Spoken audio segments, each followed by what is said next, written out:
Did you know that Tombstone only exists because Kevin Costner was pushed out of the project? Or that one of the film's most chilling scenes, the Latin duel between Doc Holliday and Johnny Ringo, wasn't even scripted, but improvised on set? That's just the beginning. Because in today's video, we're diving into 25 weird and fascinating facts about Tombstone that even die-hard fans don't know. And trust me, fact number 5 will completely change how you watch the movie forever. Number 1. The director swap that nearly sank the movie. Most fans don't realize that Tombstone actually began as a troubled production. The original director, Kevin Costner, who also wrote the script, had never directed before. He was fired just weeks into filming because he was falling behind schedule and couldn't manage the massive cast and action sequences. George P. Cosmatos was brought in to take over. But here's the twist. Years later, Kurt Russell himself admitted that he actually directed most of the film behind the scenes. Russell said Cosmatos acted more like a front man for the studio, while Russell made the creative decisions. So in reality, Tombstone may not just be Kurt Russell's best acting role, it might also secretly be his directorial debut. Number 2. Val Kilmer took method acting to a dangerous level. Val Kilmer's portrayal of Doc Holliday is one of the most legendary performances in movie history, but the way he prepared for it was extreme. Kilmer insisted on keeping a marble inside his mouth during shooting to create Doc's unique slurred speech pattern. On top of that, he lost a shocking amount of weight to capture Holliday's sickly, tubercular appearance. Kilmer has since admitted that he pushed his health to dangerous levels just to make the character feel authentic. But it worked. Critics and fans often say Kilmer stole the movie, and many even argue he should have been nominated for an Oscar. Number 3.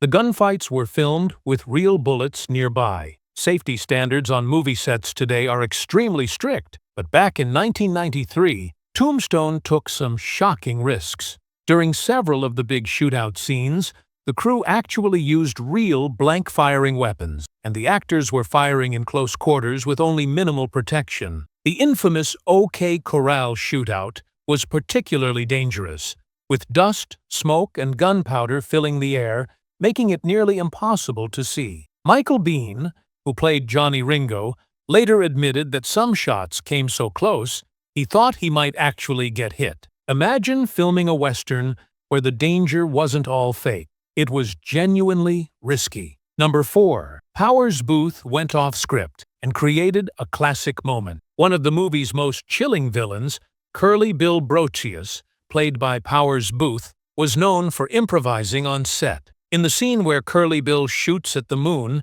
and terrifies the townspeople, Booth went off script and added subtle gestures and movements that weren't in the screenplay. His unhinged laughter during the scene was completely unscripted, and it ended up being one of the most memorable villain moments in the film. Director Cosmatos loved it so much he kept it in, proving sometimes the best moments in cinema are completely unplanned. Number 5. The Latin duel between Doc and Ringo was authentic. That unforgettable scene where Doc Holliday and Johnny Ringo have a showdown in Latin, that wasn't just for dramatic effect. It was historically accurate. Both Holliday and Ringo were highly educated men who actually knew Latin. The exchange wasn't just random, it was filled with subtle insults and challenges that only someone fluent in the language would understand. What's even crazier is that Val Kilmer and Michael Biehn worked with language coaches to get the pronunciation right, making the duel one of the most authentic and intellectual showdowns in Western movie history. Once you know this, that scene becomes even more spine-chilling. Number 6. The script was over 130 pages long. The original Tombstone script, written by Kevin Costner, was massive, over 130 pages long. Costner wanted the film to be a historically detailed epic that covered everything about the Earp brothers and the Old West. But the studio realized it would have been a 4-hour movie, which wasn't realistic for theaters, so they had to cut the script nearly in half, removing entire subplots and characters. What's strange is that some actors actually filmed scenes from the lost script, but those scenes never made it to the final cut. Fans still speculate about what a full, uncut Tombstone would have looked like. Number 7. Val Kilmer's "I'll be your Huckleberry" line was almost cut. One of the most quoted lines in the film is Doc Holliday saying, "I'll be your Huckleberry." But here's the weird truth. Many on set didn't even understand what the phrase meant, and some executives thought it sounded too strange for audiences. In fact, the line almost got scrapped entirely. But Val Kilmer insisted it stay because it was authentic to Holliday's real-life manner of speaking. Today, it's not just one of the movie's most iconic lines. It's practically a cultural meme. Imagine Tombstone without it. Impossible, right? Number 8. Powers Booth actually got injured during filming. When Powers Booth, who played Curly Bill Brocius, was filming one of the chaotic shootout scenes, he actually suffered an injury that wasn't in the script. During the scene where Curly Bill gets shot at, a blank round discharged debris that hit Booth in the face. He kept performing despite the pain, which only added to the intensity of his acting. The injury wasn't serious, but Booth later admitted that it gave him a real taste of the chaos of Old West shootouts. Number 9. The director switch changed the entire tone of the film. Most people know that George P. Cosmatos is credited as the director, but as you know, the movie actually started under Kevin Jarrah, who wrote the script. Jarrah was fired just a month into filming because the studio felt his directing style was too slow and too historical. Then, Kurt Russell himself secretly took control behind the scenes, guiding the performances and tone, while Cosmatos handled the technical aspects. The weirdest part? The cast wasn't even fully aware of how much Russell was steering the ship. Many argue this uncredited leadership is why Tombstone feels so sharp and character-driven. Number 10. Wyatt Earp's real gun was almost used in the film. Here's something bizarre.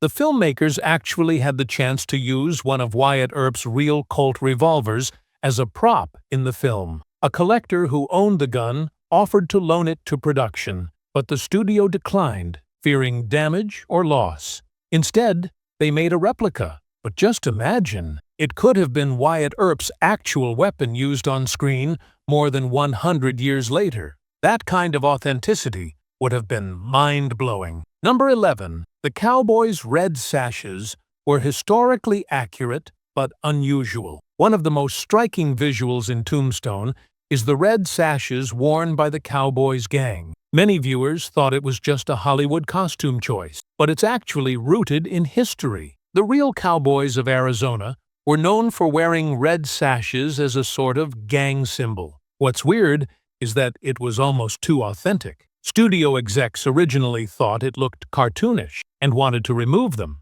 but historians pushed back, and the sashes stayed. Today, those bright red flashes of color are one of the most memorable elements of the film. Number 12. Sam Elliott almost quit the movie. Sam Elliott, who played Virgil Earp, nearly walked off the set during the chaotic change of director. He later admitted that the uncertainty about leadership and the constant script rewrites frustrated him to the point where he considered leaving the project altogether. What kept him in was the strength of the cast, especially Kurt Russell, who convinced him to stay. Imagine Tombstone without Elliott's gruff, commanding presence. It would have lost one of its strongest anchors. Number 13. Michael Biehn trained like a real gunfighter. Michael Biehn, who played the villainous Johnny Ringo, was determined to bring realism to his performance. He spent weeks practicing quick draws, twirling revolvers, and studying old Western dueling stances. His gun-spinning skills in the famous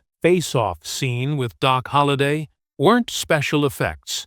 They were real. Biehn was so good that Val Kilmer admitted he felt genuine intimidation filming opposite him, saying it didn't feel like acting anymore. It's weird to think how close their showdown came to feeling like an actual Old West duel. Number 14. The real Tombstone town was used for some scenes. While much of the movie was filmed in Mescal, Arizona, some sequences were shot in the real town of Tombstone. This gave the movie a haunting authenticity because the cast was literally standing in the same streets where Wyatt Earp and Doc Holliday had walked over a century earlier. Residents of modern Tombstone even served as extras. Some actors later said they felt a strange energy filming there, as if history itself was watching them recreate it. Number 15. Val Kilmer filmed while running a fever. Val Kilmer's performance as Doc Holliday is legendary, but here's something strange. During several shootouts and even dialogue scenes,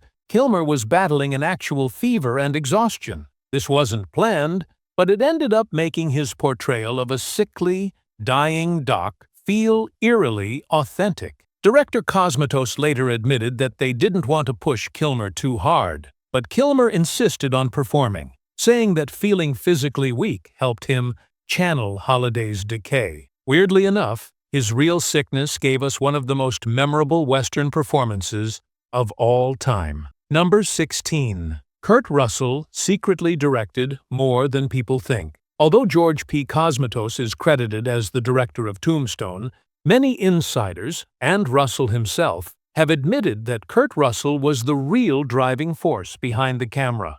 Russell worked from his own notes, decided which shots to prioritize, and even guided other actors in their performances. What's weird is that Russell kept quiet about this for years to avoid controversy. In interviews, he revealed he directed about 80% of the movie. That means the Wyatt Earp actor wasn't just leading on screen, he was pulling the strings behind it too. Number 17. Billy Bob Thornton's role was almost cut. Billy Bob Thornton plays a small but unforgettable role as the loud-mouthed card dealer Wyatt Earp humiliates in a saloon. But here's the odd part. The role wasn't even in the script. Thornton improvised much of it, building the character out of nothing more than a direction to be annoying. The scene became so iconic that it helped launch Thornton's Hollywood career. It's bizarre to think that if the studio had trimmed that throwaway moment, one of the most memorable confrontations and a big star's breakout might never have existed. Number 18. The mustaches were 100% real. Unlike many westerns that rely on glued-on facial hair, Tombstone insisted the cast grow their own mustaches, and not just light stubble. These were thick, Old West-style mustaches that took months to grow. Actors like Sam Elliott and Powers Booth proudly sported them, but others hated the commitment. Michael Biehn even joked that his mustache acted better than some cast members. The weird part? That dedication to facial hair realism gave the movie its authentic 1880s look, and it's something you don't consciously notice, but definitely feel as a viewer. Number 19. A famous line was improvised on the spot. Val Kilmer's Doc Holliday delivers countless memorable quotes, but one of the strangest facts is that his chilling line, "I'm your huckleberry," wasn't even in the original script. Kilmer discovered the phrase in historical records of Holliday's life, where it was slang for, "I'm the right man for the job." He added it into his dialogue, and it stuck. Audiences loved it so much that it became the film's most quoted line. Without Kilmer's historical research, we might never have heard that iconic phrase. Number 20. A historical detail in the gunfights was almost too real. In most westerns, gunfights are clean and quick. But in Tombstone, you'll notice the gunfire sounds messy, chaotic, and louder than usual. That's because the filmmakers used recordings of authentic 19th-century firearms instead of studio sound effects. The result was so harsh and raw that some test audiences thought the sound mix was broken, but the production stuck with it, making the gunfights some of the most realistic in Western film history. It's a subtle but weird detail that makes every bullet feel bone-shakingly real. Number 21. Michael Biehn took his role extremely seriously. Michael Biehn, who played the volatile Johnny Ringo, didn't just show up to set and act. He dove deep into Ringo's real-life history. Biehn studied Ringo's poetry, drinking habits, and even his reported mental instability to create a performance that felt disturbingly authentic. He went so far as to practice spinning and twirling his guns daily until he could do it flawlessly. What's wild is that many of his eerie mannerisms, like his blank stare and muttered lines, weren't scripted. They were Bean channeling Ringo's instability in ways that unsettled even the cast. Number 22. The Latin duel was improvised. One of the strangest and most memorable moments in Tombstone is when Doc Holliday and Johnny Ringo face off in a bizarre Latin duel. Instead of drawing guns, the two men exchange lines in Latin, showing off wit and intimidation in a way rarely seen in Western. What's weird is that much of this exchange wasn't in the original script. Val Kilmer and Michael Biehn decided to make it more intellectual and menacing by pulling in Latin phrases they both knew. The director loved it so much that it stayed in the film. Viewers who don't understand Latin often miss the hidden insults being thrown back and forth. But for those who do, it's one of the sharpest and most cutting showdowns in cinema history. Number 23. Sam Elliott and Kurt Russell had real tensions. Sam Elliott, who played Virgil Earp, was famously protective of Western authenticity. Meanwhile, Kurt Russell had taken over unofficial directing duties. This caused occasional tension between the two, especially on how scenes should be staged. Elliott wanted gritty realism, while Russell wanted big-screen drama. Strangely, that tension bled into their performances, making their brotherly dynamic on screen, supportive but occasionally at odds, even more convincing. Their real disagreements gave extra bite to the film's family struggles. Number 24. The famous OK Corral shootout was filmed with extreme detail. The OK Corral showdown is one of the most legendary gunfights in movie history. But what makes Tombstone's version weird is how close it stuck to actual historical records. The production team used old transcripts from eyewitnesses, measuring where each person stood and how they moved. Even the pauses in gunfire were based on accounts of reloading and hesitation. The result? A gunfight that feels cinematic, but is closer to a documentary-style reenactment than Hollywood fiction. Number 25. The movie almost never got finished. Behind the scenes, Tombstone was a mess. Multiple directors, constant script rewrites, studio interference, and a budget ballooning out of control nearly killed the film before it was complete. At one point, the crew thought the movie would be shut down mid-shoot. The weird twist is that all that chaos ended up giving the film its unique, gritty energy. Instead of polished perfection, Tombstone feels raw, unpredictable, and alive, much like the lawless frontier it was portraying. Against all odds, the movie not only got finished, but became one of the greatest westerns of all time.